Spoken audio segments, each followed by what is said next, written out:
and good afternoon. Welcome to Unity in the Seven Hills. We are here to celebrate the life of Dennis Morandy. In Unity, we don't call them funerals, and particularly when you have somebody like Dennis, it's a celebration. It was such an incredibly wonderful life. Let's start off with, as we say, the blessing of the Unity candle, the Christ candle. There's only one presence and one power in the universe and in my life. God, the good, omnipotent. And we have the added joy of this being the third Sunday of Advent, the Sunday of love. In the Unity movement, James Dillett Freeman was known as the poet laureate. He died a few years ago. At the end of the service, we'll be reading a prayer which Unity services usually close with, called the Prayer for Protection. But he wrote many things, but one of them he wrote a beautiful prayer called I Am There. And actually the Apollo 15 astronauts took a copy of James Dillett Freeman's poem, I Am There, and brought it and put it on the moon. He wrote it in the 1940s. He was a young man at the time, married to his bride. His name was Catherine. They so deeply loved each other, and he found out that she had cancer. And this was the evening when the doctors told him that Catherine was not going to recover, and it was just a matter of time. James was heartbroken. He went back to Unity Village, which is the headquarters of the Unity movement. It's a beautiful, incredibly beautiful spiritual oasis outside of Kansas City. He went into the Peace Chapel, which is a small chapel, and he really felt Spirit say to him, what I'm going to read to you now, I am there. Do you need me? I am there. You cannot see me, yet I am the light you see by. You cannot hear me, yet I speak through your voice. You cannot feel me, yet I am the power at work in your hands. I am at work though you do not understand my ways. I am at work through you though you do not understand or recognize my works. I am not strange visions. I am not mysterious things. Only in absolute stillness, beyond self, can you know me as I am, and then but as a feeling and a faith. Yet I am there. Yet I am here. Yet I answer. When you need me, I am there. Even if you deny me, I am there. Even when you feel most alone, I am there. Even in your fears, I am there. Even in your pain, I am there. I am there when you pray and when you do not pray.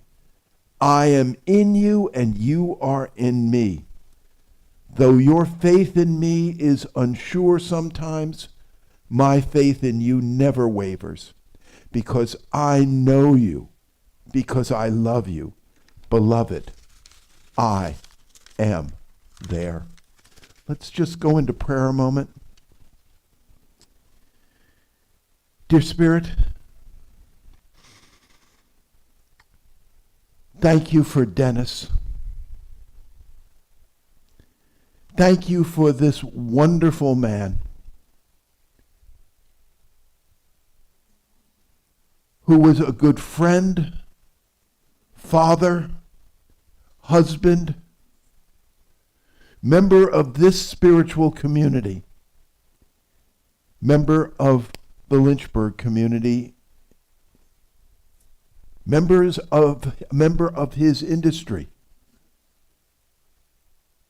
We thank you for the blessing of having known him and loved him.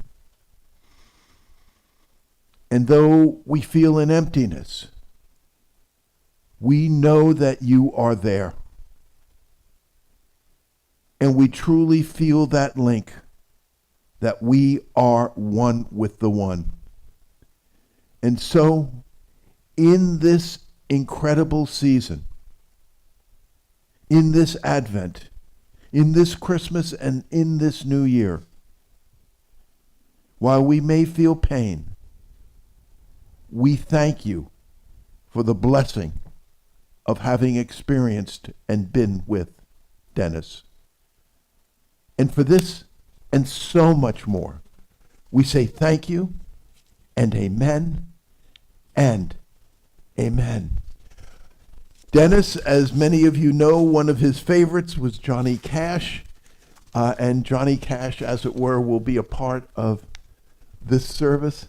We're so blessed to have Daniel Keppel, our music director at Unity in the Seven Hills. And so let me turn it over to him. Good afternoon, everybody.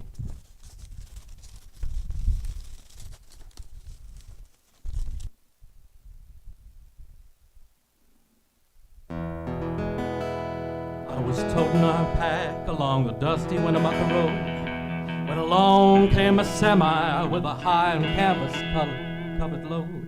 If you're gonna Winnemucca Mac, you can come along and ride with me. So I climbed the cab and then I settled down inside. He asked me if I'd seen a road with so much dust and sand, and I said, listen, I've traveled every road in this here land. I've been everywhere, man, I've been everywhere, man. Across the deserts bare, man, I've breathed the mountain air, man. Of travel I've had my share, man, I've been everywhere. Reno, Chicago, Fargo, Minnesota, Buffalo, Toronto, Winslow, Sarasota, Wichita, Tulsa, Ottawa, Oklahoma, Tampa, Panama, Ottawa, La Paloma, Bangor, Baltimore, Salvador, Amarillo, Tocopilla, Barranquilla, Appadilla, Hot I've been everywhere, man, I've been everywhere, man. Across the deserts bare, man, I've breathed that mountain air, man. Of travel I've had my share, man, I've been everywhere. I've been to Boston, Charleston, Dayton, Louisiana, Washington, Houston, Kingston, Texarkana, Monterey, Faraday, Santa Fe, Appalachia, Claremont, Blackrock, Little Rock, Oskaloosa, Tennessee, Chicopee, Spirit Lake, Grand Lake, Devil Lake, Cradle Lake, for Pete's sake. I've been everywhere, man. I've been everywhere, man. Across the deserts bare, man. I breathe that mountain air, man. Of travel I've had my share, man. I've been everywhere.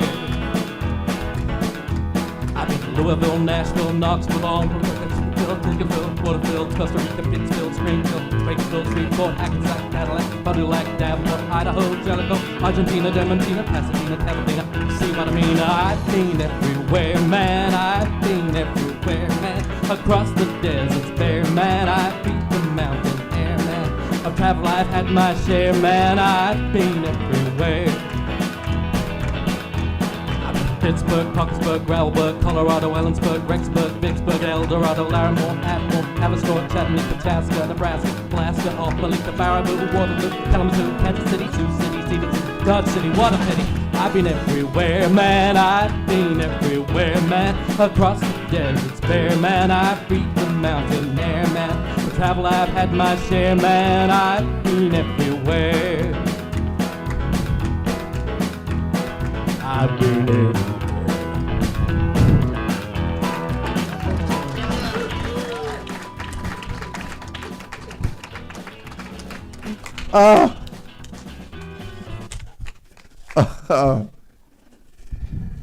In Unity, we have a wonderful booklet which many of us read every day called The Daily Word, which has such wonderful power, and particularly on this third Sunday of Advent, where it's love. And we've asked his daughter, Jody Vaudrey, to please read the Daily Word.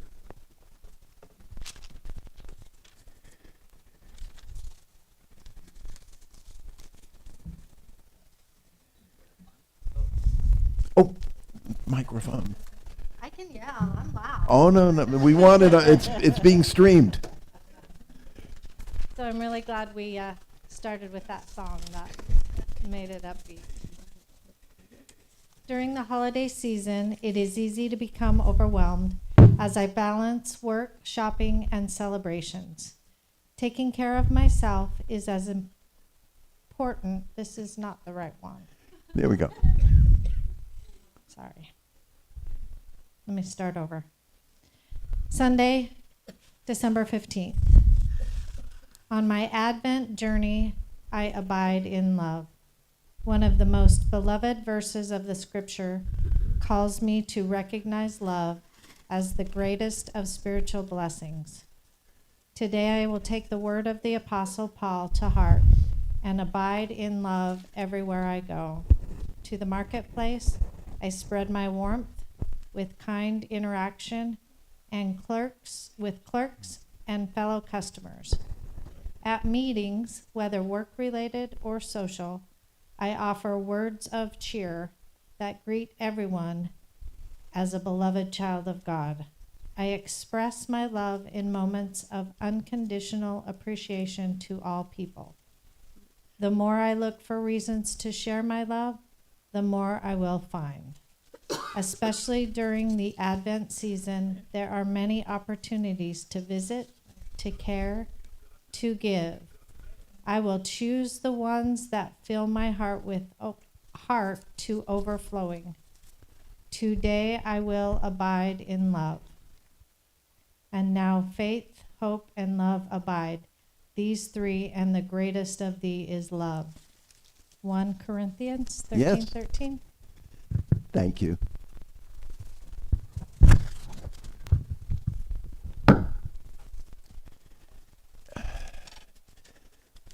Now, I first met Dennis, it was way back.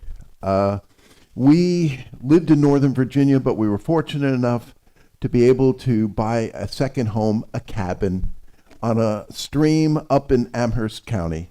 And we were here many weekends, and we wanted to find a Unity spiritual home, and we discovered Unity in the Seven Hills. We started coming here, and one of the first people who walked up and introduced himself was Dennis. Dennis came up. We started talking. He asked me what I did. It was before the call to ministry. I was an economist then. I joked with him. I said that it's been said that economists are the people who know the price of everything and the value of nothing. And he said, well, do you work with I guess you work with computers a bit. And I said, yes. He said, and then he told me about his connection with computers. And he said, you look just a little younger than me. So did you learn on Fortran? I said, yes. Did you learn on COBOL? Yes. Punch cards and all that. I told him one time with the punch cards, we were too cheap to buy rice for a wedding, and so we used the punch cards out of the dots out of. We found that unlike rice, which rolls, this stuff didn't roll, and it was really hard to get rid of, and we shared. Dennis was born in Salt Lake in 1944, went to the University of Utah, and then it was the late 1950s, and he applied for a job and went out for the interview, and the fellow said, this is what you do, this is what you do, and then on the weekends we're going to ask you to mind the computer. And Dennis said, that's fine, but what's a computer? And they explained to him what a computer was, and he really, in a sense, fell in love with it. And he was very fortunate because in the late 1950s, it really was what we call the second wave in computers. The first wave, starting in the 1940s, it was all for the Defense Department, the National Aeronautics and Space Administration, the Census Bureau. Mostly it was government work and things for the government. But by the late 1950s, industry really started to see how this computer stuff could really work for them. And so the second wave was this spread of computers within the private sector and within industry. And Dennis truly was on the ground floor of this second wave. He was very good at programming. He fell in love. His first marriage had 2 wonderful children. Unfortunately, the marriage did not work out in the long run, and they were divorced. Dennis lived many, many places. And quite frankly, Dennis had many near-death experiences. For example, he was working in Nevada at a nuclear site in Nevada. True story. He's working in a nuclear site in Nevada, shows up for work with the computers and again, this is before Chernobyl, this is before 3 Mile Island. And they tell him, you have the choice to leave because the nuclear reactor is overheating, and we don't know how to stop it from overheating. But the thing is, if you drive away, you're probably not. It's going to explode probably before you get far enough distance away from this thing. Dennis said, "No, I'll stay," and they worked literally, and in the nick of time, were able to debug the computer enough so it cooled down the reactor, and fortunately, the thing didn't blow up. He was also in Hawaii doing program work on computers. A lot of it was for during the Vietnam War. He then actually was in Vietnam. And speaking of near-death experiences, boy, I don't know whether I would have had the brains to react as quickly as he did. The story I love. He was interested in seeing the largest Buddha. He was interested in seeing the largest Buddha, which was in Bangkok. So he's on this boat going up, going up this river with, who knows, snakes and everything in the river. And the guys taking him up turn to him and say, "Give me your passport." Whoa. Dennis said, "No, I'm not going to give you my passport. But I'll tell you what, I'll give you $100. And the guy, "No, we want your passport." And Dennis then said, "Look, there are more of you than there are me, but at least one of you is going to go, if I go in the river, at least one of you is going to follow me right in the river because I'm going to pull you right in." So then they said, "All right," but they're thinking which one is going to be. And they said, "All right, we'll take the $100. And it was an expensive ride to see the Buddha, but he came through that near-death experience. The other one, which, my goodness, Dennis, it was Vietnam, and he wants to see gardens in the mountains.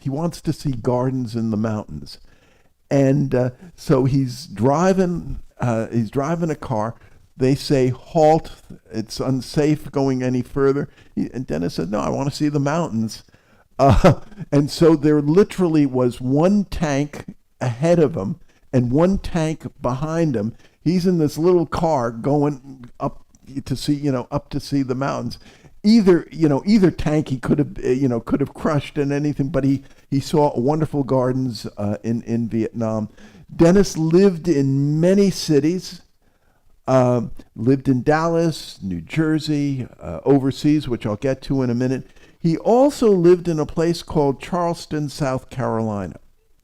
And when he was in Charleston, he met a woman who he thought was not only beautiful, but really spirit-filled, wonderful person, and they fell in love. And that is our wonderful Deanna.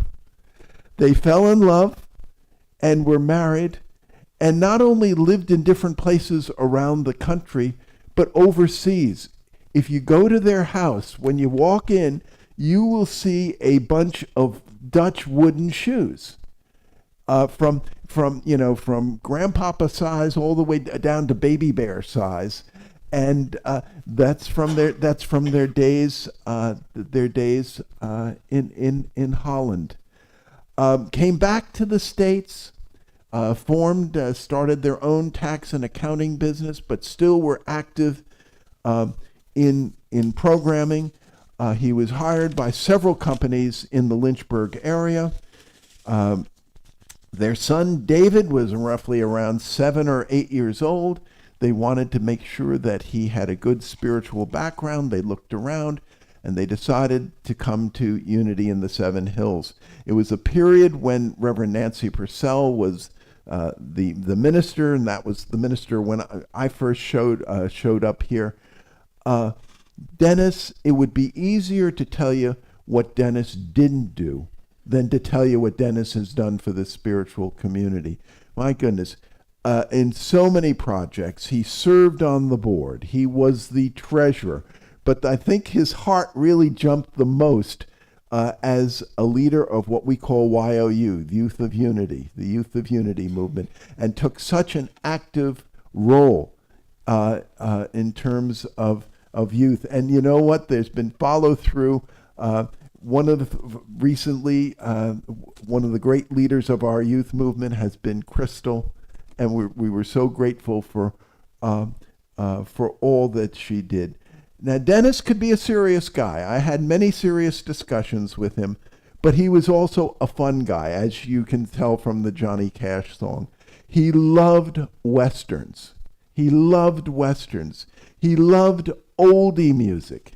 He loved old cars. And I remember having a discussion with him that, finally when Cuba opens, it's going to be really interesting to see the cars, the 50s and 40s cars that they've kept alive and kept going. His favorite, though, was a 1956 Chevy. And I tell you, it brought back such memories to me because in my neighborhood, there was a guy named Richie who was sort of like the Fonz of our local, the Fonzarelli. He was the super cool guy, and he drove a 56 Chevy. It was red and white. Dennis came close to owning a 56 Chevy, but I'm sure.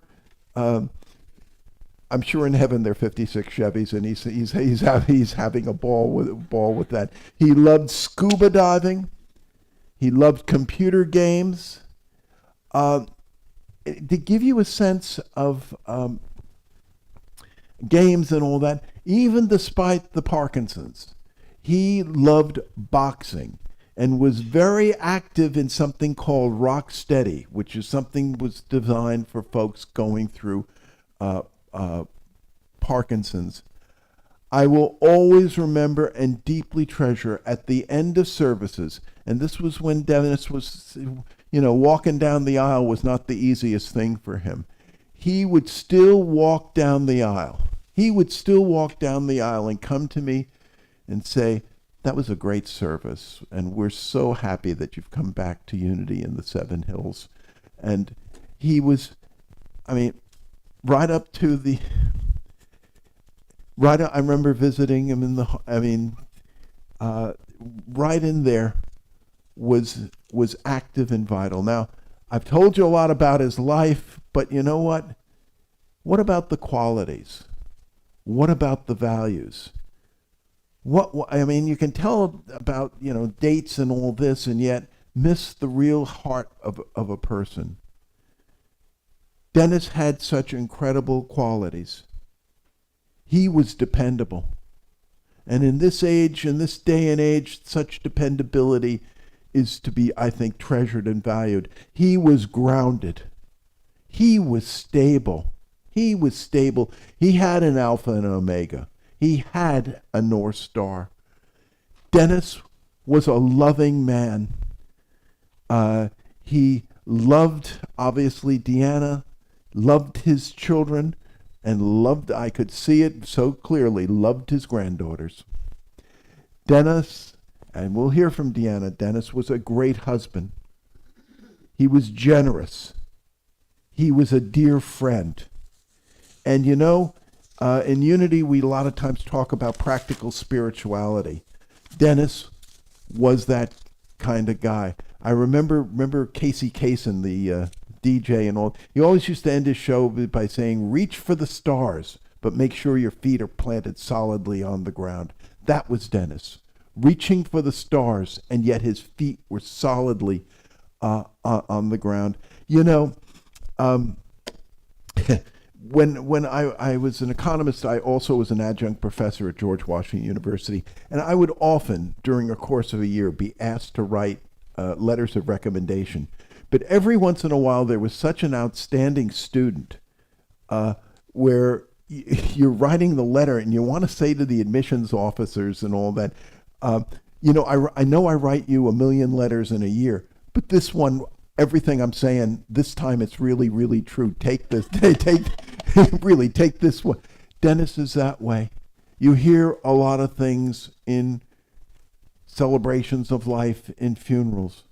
In this particular case, with this particular man, it's true. It's true, down to the core. But in thinking about Dennis and all that he was, there are so many good sparks that we can place inside ourselves that were Dennis and carry on. Carry on a lot of the values and things that were important to him. And we can remember how better off we are for having known Dennis and experienced Dennis. Dear Spirit, thank you for Dennis. Thank you for the wonderful qualities that Dennis represented. And for all this, we say amen and amen. And now, David, it's going to be, we have some wonderful music from David.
Thank you, David.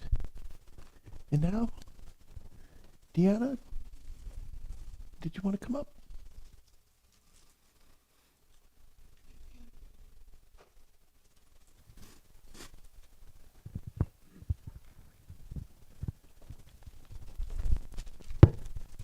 Well, welcome to all of you. I know Dennis would have loved to have seen all of you here. He was a man of much integrity and dedication. He loved me and his children very, very much and would have done anything for us. So I met Dennis when I was 20 and living in my hometown of Charleston, and he was 32. And my father was not happy. But the more he got to know Dennis and the more he realized how much we loved each other, he became okay with it. I thought Dennis was so smart and worldly and wondered why he wanted to hang out with me. But anyway, we were married a year later and then moved to Dallas, Texas. And we lived in a lot of different places, New Jersey, the Netherlands, and back to Charleston.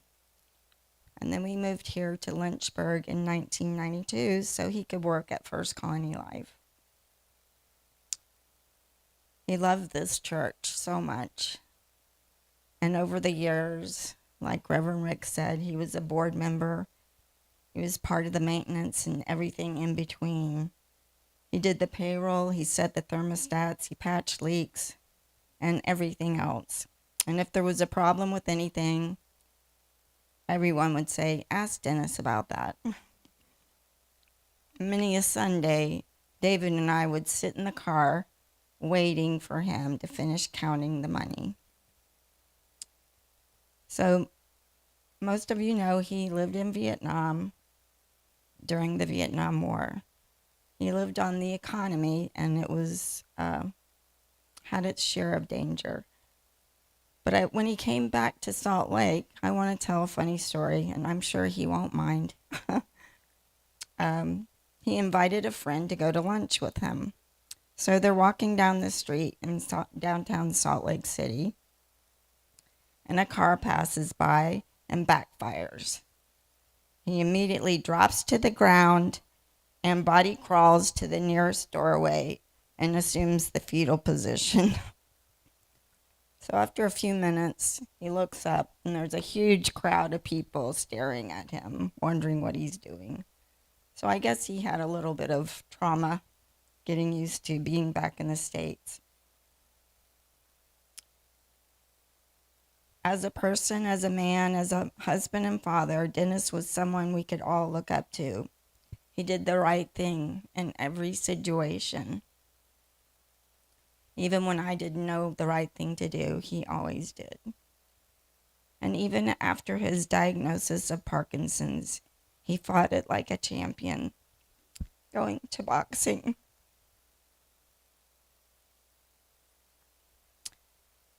So I wanted to read a poem that his staff or his co-workers in New Jersey wrote to him when we found out we would be moving to the Netherlands. They were a wild group of people, and we had many, many fun times with them. This is Ode to Dennis. There once was a man called D.M., whose work was a positive gem. So great was his style, I'd walk a mile to avoid an encounter with him. There once was a man called Morandy, whose knowledge was really quite handy. As long as you knew what he wanted you to, everything turned out just dandy. There once was a man who said to me, I think I shall sail across the sea. I grabbed at the crutch, sent him off to the Dutch, and now Dennis and I are both free. But Dennis is free now, no longer confined to a painful body. I will love him forever. Thank you.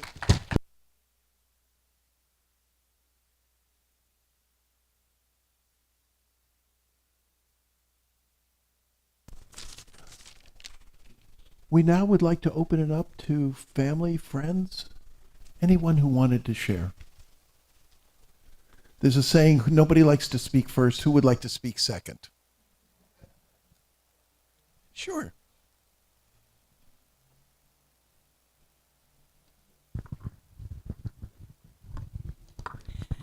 My name is Susan Morandy Bendig. I'm Dennis's little sister. We grew up in Salina, Utah, and there were 4 of us.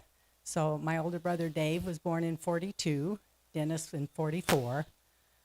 Claire in 1946, and I was born in 1949, being the baby of the family. And we all knew that Dennis was Mother's favorite. Claire and Dave wanted to be here today, but they couldn't, so due to health reasons. But we had a wonderful childhood, and I remember when I was in grade school, I had a bunch of girls come up to me one time, and they said, "Are you Dennis Morandy's sister?" And I said, "Yes." And they said, "He is the cutest, most popular boy in town." We lived in a small town of about 4,000 people. And Claire tells the story. She remembered when we lived on Main Street in a house, and in the bathroom, it had a chute that went from the bathroom down to the laundry room downstairs. So you just put your laundry there, and it would be taken care of. You wouldn't have to carry it down. Well, it was really fun when there were a lot of clothes down there to slide down the chute.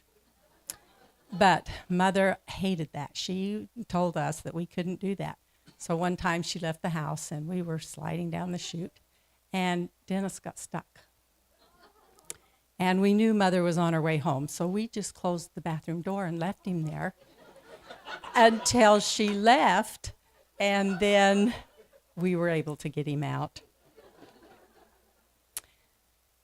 Dennis was a wonderful man, and I love it that Deanna talked about his integrity, and he was such a hard worker. Daddy taught all of us kids that that's very valuable, and he was so proud of his children. Jody and John and David. We called David Little David because he was my brother, named after my brother, only now Little David is taller than Big David. And Dennis was a wonderful family man. He loved his children, and he was so proud of them, and his grandchildren, and he expressed that often. I read in our church magazine, the Liahona, because life is a testing ground, and dark clouds of trouble hang o'er us and threaten our peace to destroy. It is helpful to remember that counsel and promise found in Mosiah 23 relating to life's challenges. Nevertheless, whosoever putteth their trust in the Lord, the same shall be lifted up at the last day. And we know Dennis and Deanna believed in Jesus Christ. And we believe that there is a life in the hereafter, that Mother and Daddy were there to greet Dennis. And we also know that his spirit is here with us.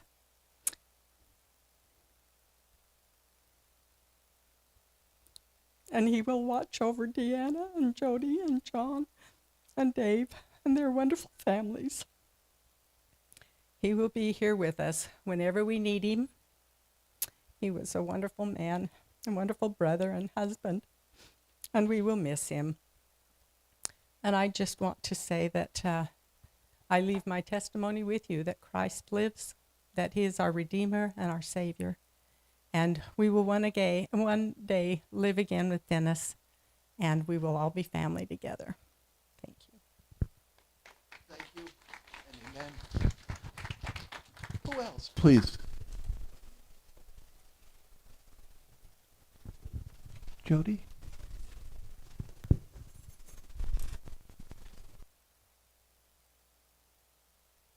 So my name's Jody. I'm Dennis's oldest child. As the Reverend said, my mom and dad divorced when John and I were pretty young, and Dad moved away. So our time together with Dad as kids was somewhat limited.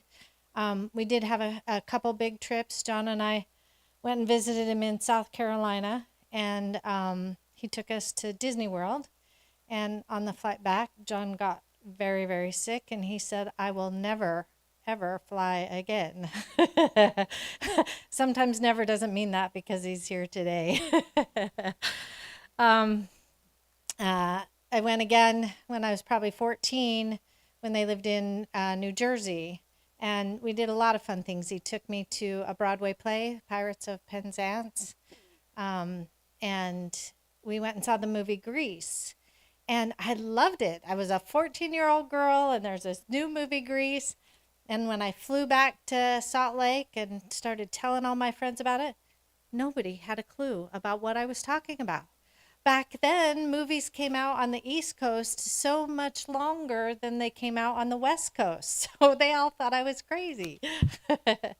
But Dad also came out for a lot of Christmases.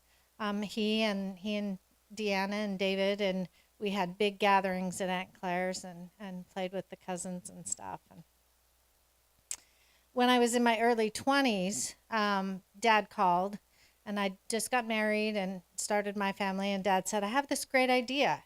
He said, let's do loans against tax refunds. And he says, why don't you go talk to some pawn shops and see if we can get something going?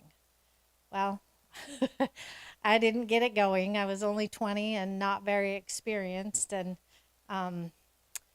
but obviously it took off. H&R Block has made millions. Sorry, you guys. We could have been multimillionaires if I hadn't have failed, but it was a great idea. I feel like I got to know my dad a lot more as an adult.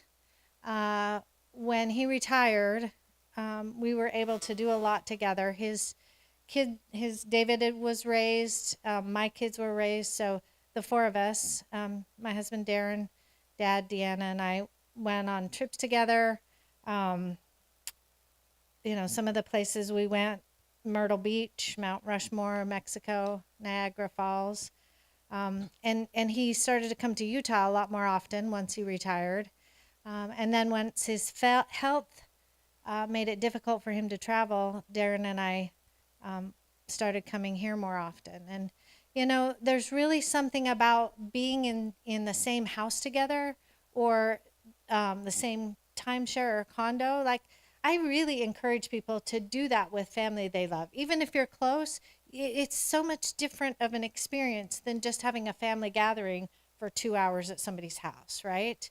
I mean, it's just a different experience. And I discovered that Dad and I have a lot in common. He does not like to watch sports at all. Neither do I. Darren and Deanna did. They loved it. Dad and I like to watch Forensic Files. We had to get up and go to the bathroom 5 times a night, usually at the same time. Sorry, maybe that's too much information, but my dad was incredibly easygoing, calm, and patient. I don't know if he was like that his entire life, but as I got to know him as an adult, those are the things I could remember. The things I really remember about him. He could be witty and mischievous. Last year when I was out here helping with Deanna after her surgery, Dad and I would walk every day. And, those of you who know me, I'm a little mother hen, and he was starting to get a little forgetful. And we went on a walk, and he had a phone call. So he dug it out of his pocket and answered the call, and you could tell it was a sales call. And he politely said, no, thank you, I'm not interested. And he went to put the phone back in his pocket. I'm like, Dad, you got to hang up the phone. He's like, no, I don't. That'll really piss him off. And he put the phone back in his pocket and giggled the rest of the walk. He had so many stories. And Deanna and I have talked about for years that we should get them written down, and we just haven't done them. So I appreciate, Reverend, you sharing those. The only one I did get written down was his first job, when they said, okay, we're going to offer you a job. Do you want manual labor or computer work? He's like, I'll take computer work, but what's a computer? So, I also learned last year that he rode saddle broncs. Did you know that?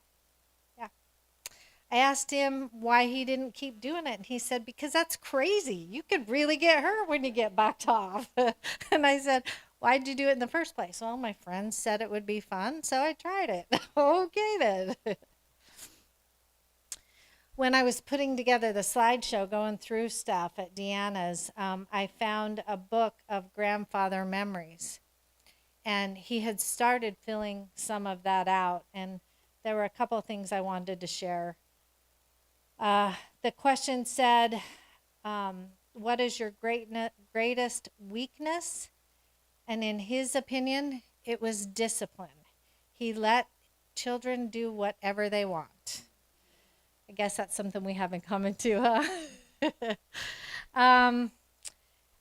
His sweetest memory of his mother, that she told him he wasn't Dennis the Menace. And of course, that he was the favorite child. But he said that happened when he moved away from Utah, not as a child. But what I'll remember most about my dad is that he never complained.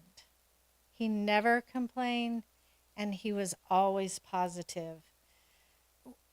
I had the opportunity to take him to the Y to do the rock steady boxing, and people would come in and say, "How you doing, Dennis?" "I'm great."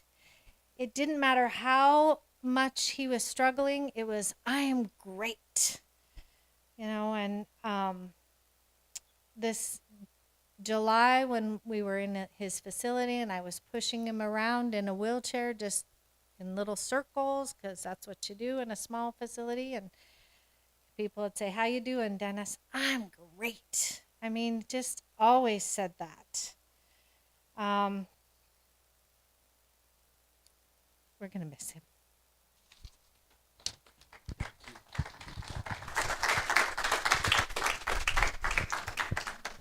Who would like to say something? Anybody else? Crystal. Y'all bear with me because I cried like a baby up here saying goodbye to the kids downstairs, and that wasn't nearly as permanent as this.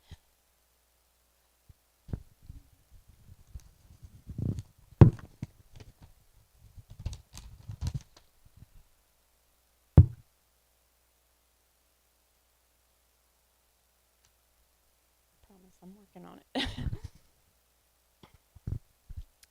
Many of you have already said how kind, generous, selfless, and sweet Dennis was, and I'm confident that all who follow me will echo those similar things. Rightly so. Pretty much any positive attribute that we could say about Dennis would be spot on. I admired him for the bright light he was in my life. But what I loved most about Dennis was his mischievous side. The side that not everyone got to see. The times he would say some offhanded comment to get a rise out of someone in the room, usually Deanna, because he loved to pick with her, and give the rest of the room this side smile like, "I'm about to get in trouble." He'd follow the whole thing up with his little signature, "ha ha ha." He was the best father-in-law I could have dreamed of having, and I miss him dearly.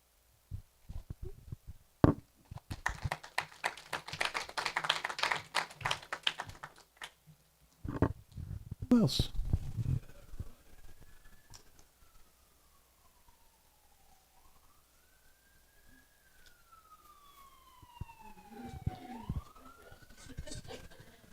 David.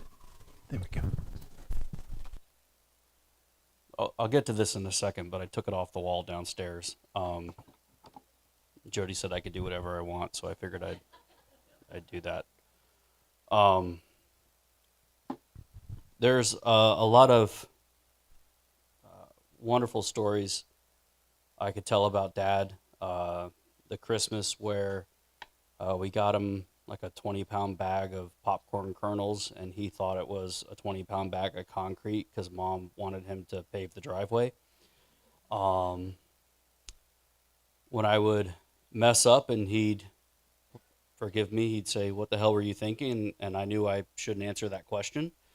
Dad was the person you called when you were excited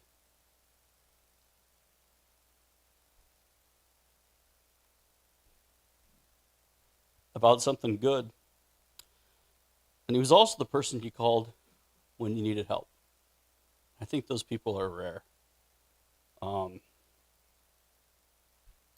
You know, he was a unique combination of everything everyone has already said. And I know that when he spoke, you listened, and you knew it would be wise, and it would be insightful. It would be hilarious. Like, quite honestly, one of the times I went to visit him, and I walked up, and he was eating ice cream, and I said, "Dad, how you doing?" And he said, "I'm doing good, but this oatmeal tastes like shit." I said, "Well, it's because it's ice cream." And he said, "That's not going to help me, is it?" I said, "No." Um, you know, I love my dad, and I always will. And I know that he would want us to celebrate him. Um, and I just want to offer a couple of things. There was a story I used to tell at youth retreats, and Dad seemed to like it, and I think it really sums up him. And it goes, it is told that a wise man was traveling through a town and was stopped by a young man and asked what it means to gain enlightenment. And the wise man, heavily burdened with a large pack on his back, smiled and put down the pack. He stood up straight and proud, and the young man said, "Oh, now I see." And then the young man said, "What comes after enlightenment?" And the wise man smiled, picked up his heavy backpack, steadied the load, and continued on his way. And I think this was Dad. He understood that life was about steadying the load and carrying on. I know that's what he would want us to do. He's expecting all of us to take a trip to see the world's largest Buddha, a common theme. Get in a little trouble along the way, be thankful for the love we have, and give the love we hope to receive. He'd expect us to laugh daily and affirm it's a great day. So I intend to honor him, eat a huge bowl of popcorn, crack open a cold Dr. Pepper, eat my weight in Snicker bars, and live life to its fullest. And I just want to share, this is a poem that I've always loved, that I randomly went downstairs, looked to my left, and was on the wall of the church. And, you know, here we go. Go placidly amid the noise and haste, and remember what peace there may be in silence. As far as possible without surrender, be on good terms with all persons. Speak your truth quietly and clearly, and listen to others, even the dull and ignorant. They too have their story, and avoid loud and aggressive persons. They are vexations to the spirit. If you compare yourself with others, you may become vain and bitter, for always there will be greater and lesser persons than yourself. Enjoy your achievements as well as your plans, and keep interested in your career. However humble, it is a real possession in the changing fortunes of time. Exercise caution in your business affairs, for the world is full of trickery, but let this not blind you to what virtue there is. Many persons strive for high ideals, and everywhere life is full of heroism. Be yourself. Especially do not feign affection, neither be cynical about love, for in the face of all aridity and disenchantment, it is perennial as the grass. Take kindly the counsel of the years, gracefully surrendering the things of youth. Nurture strength of spirit to shield you in sudden misfortune. But do not distress yourself with imagines. Many fears are born of fatigue and loneliness. Beyond a wholesome discipline, be gentle with yourself. You are a true child of the universe. No less than the trees and the stars, you have a right to be here. And whether or not it is clear to you, no doubt the universe is unfolding as it should. Therefore, be at peace with God, whatever you conceive him to be, and whatever your labors and aspirations in the noisy confusion of life, keep peace with your soul. With all its sham drudgery and broken dreams, it is still a beautiful world. Be careful, strive to be happy.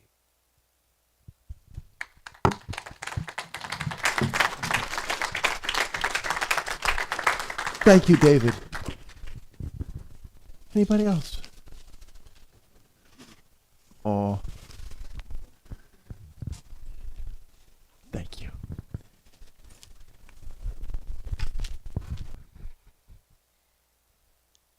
I'm sure this time has been really hard for most of us, but I'm happier knowing my Opa lived what I would call a fun and love-filled life, and that's all that matters. I know it's sad he's gone, but if we focus on happy memories, we will only be scratching the surface of all the amazing adventures he had with us and without. And I know he will be with us in all of our new ones. Thank you. Thank you so much. Anybody else?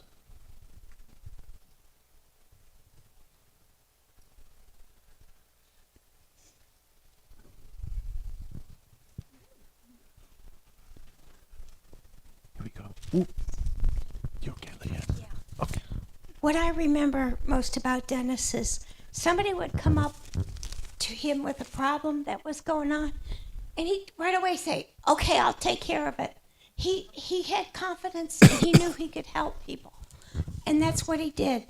He helped so many of us in Unity in the Seven Hills through his actions and through his kind deeds, and he would share his financial advice. He helped me look over my taxes one time to make sure I did it right. He was so generous with himself. Thank you, Leanne. Thank you. Anybody else?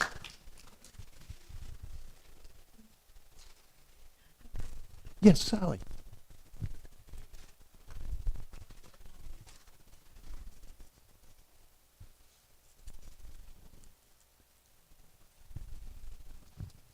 Here we go, Sally. Oops, sorry.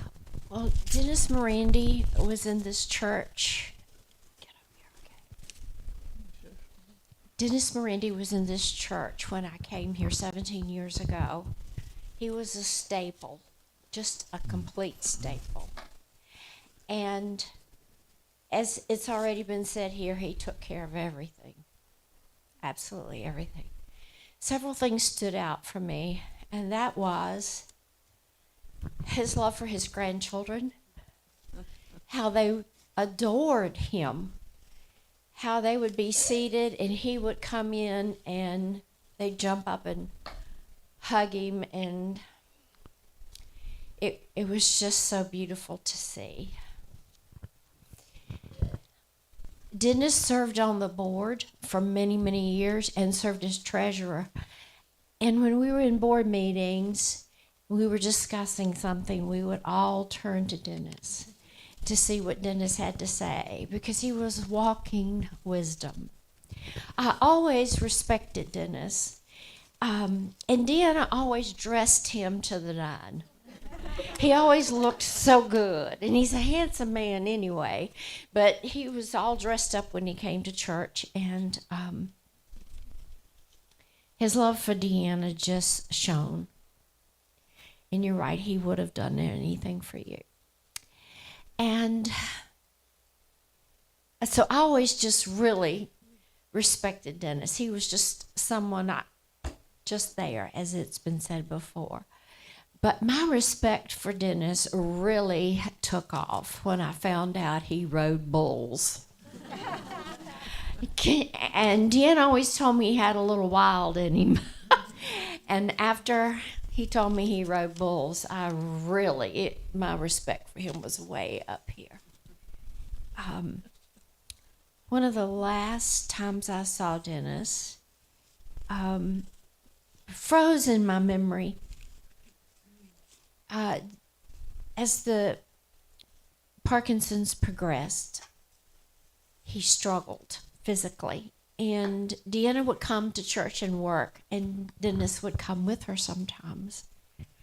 And I pulled up into the driveway, and there was Dennis, still taking care of the church. Could barely walk. But he had a little squirt bottle of weed killer, and he was bending over, squirting the weeds. He was taking care of us even then. And for this church will always be grateful to Dennis Morandy.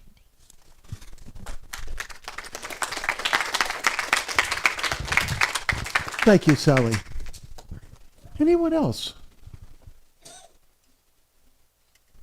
Yes, Daniel. Oh, you have. Okay. So, in this life, in this world, I think it's hard to say goodbye to folks that we love and care about. What I wanted to do, though, was to let you guys know, the family and friends of Dennis Morandy, that he was, to me, he was just an example of calmness, of peace, of generosity, of serenity. I find myself looking at folks as examples in my life so that I can strive to be a better man, to be a better person. And although he was quiet about everything he did, in my experience of him, he was quiet and calm. He held wisdom and that serenity and love for everybody that he came into contact with. And as is true for all of us, I think we each take a little part of those people that are examples in our lives and carry them forward with us. And he is one of those special people that I can do that with. Thank you, Daniel. Anyone else?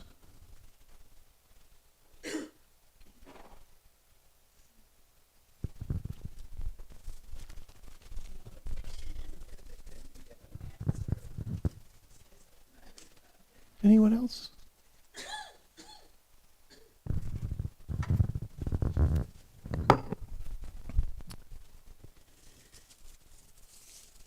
Please join the family downstairs in the Namaste Cafe following the service.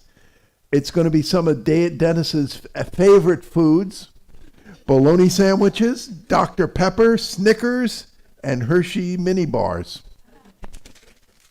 The closing prayer I'd like to do is called the Prayer for Protection. It's something which is done at almost all Unity services. Again, it was written by James Dillett Freeman.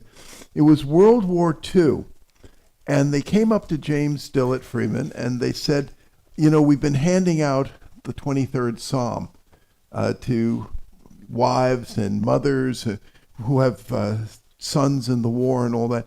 And, you know, where the part in the 23rd Psalm where it says, yea, though I walk through the valley of shadow of death and all, we'd like to stick away from it. It doesn't warm the cockles of their heart, as it were.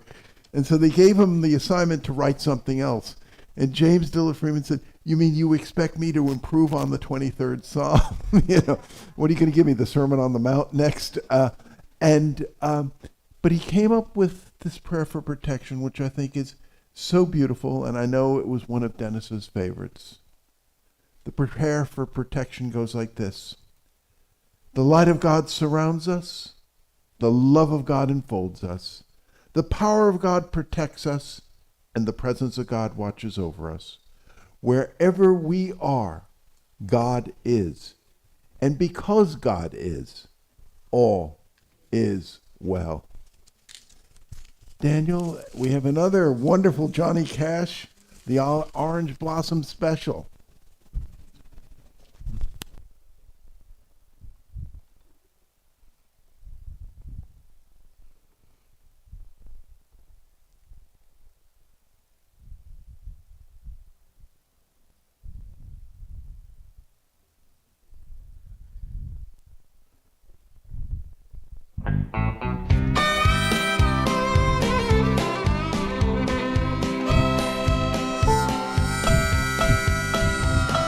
Look yonder coming down that railroad track.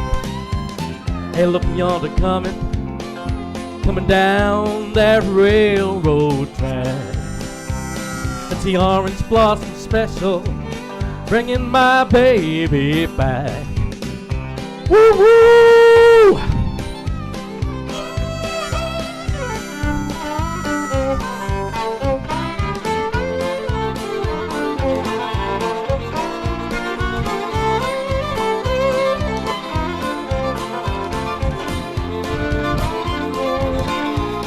So I think we could all do a little woo woo together. Can we do that? Okay, come on, let's go. Woo woo!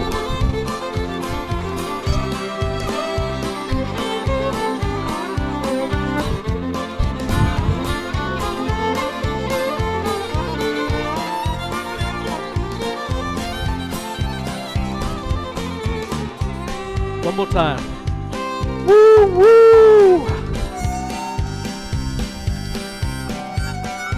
Well, I'm going down to Florida and get some sand in my shoes.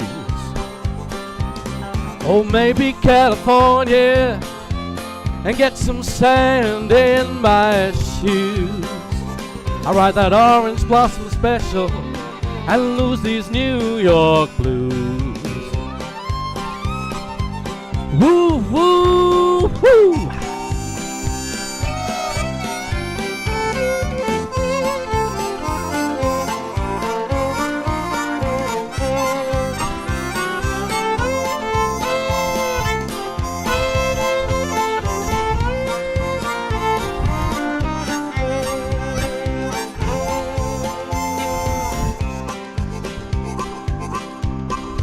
I'm just clapping.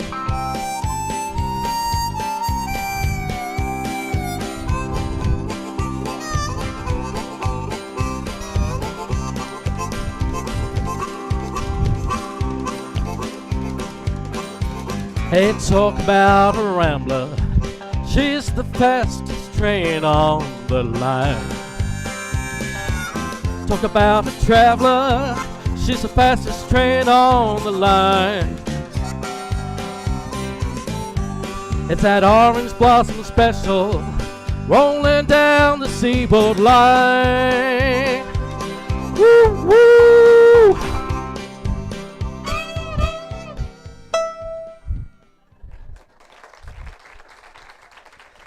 Thank you. Please join the family downstairs.